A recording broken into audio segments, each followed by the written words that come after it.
Sunt Cristina Nedelcu, redactor șef la revista Super Bebe și aș vrea să vă prezint experiența mea alături de fiica mea, Maria, în momentul în care s-a îmbolnăvit.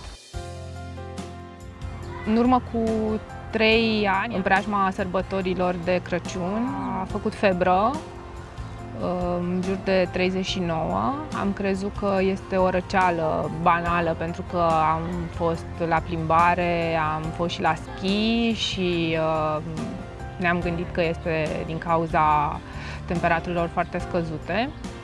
Dar după o zi sau două au apărut manifestări diareice, a vomat și a fost nevoie să ajungem la spital pentru că se deshidratase foarte mult. Au fost manifestări spectaculoase. Nu se mai oprea din vomă, s-a speriat, plângea și cred că acesta a fost momentul în care am considerat că este foarte important să mergem la spital pentru a-i se aplica acolo tratamentul adecvat. Știam că de regulă în astfel de situații este necesară spitalizarea.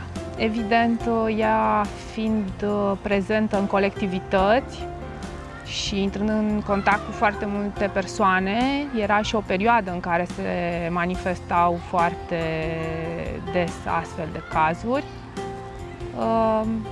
A fost de înțeles că s-a îmbolnăvit și ea din această cauză. Într-o primă fază m-am gândit că are amigdalită și practic acesta a fost primul diagnostic pe care l-am pus eu, văzând că are febră și mi-a spus că o doare puțin și în gât. Câteva zile, practic, nici nu prea am mâncat foarte mult. De teamă că ar putea să reînceapă episoadele de vomă, la un moment dat era teamă să bea și apă.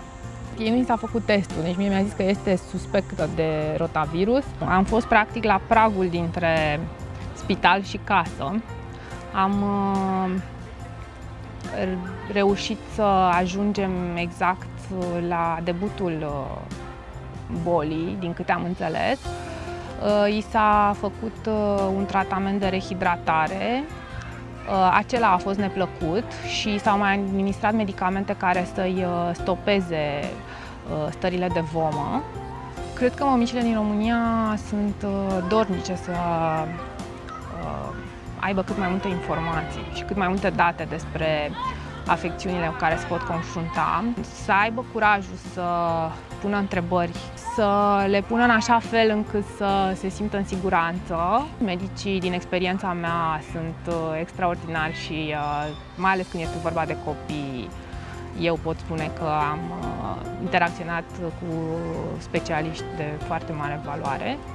Să se informeze, evident, și să citească sau să își caute informațiile în surse cât mai sigure. La specialiști, la medici, în cărțile de specialitate și pe site-urile de specialitate, care să fie susținute de organizații profesionale.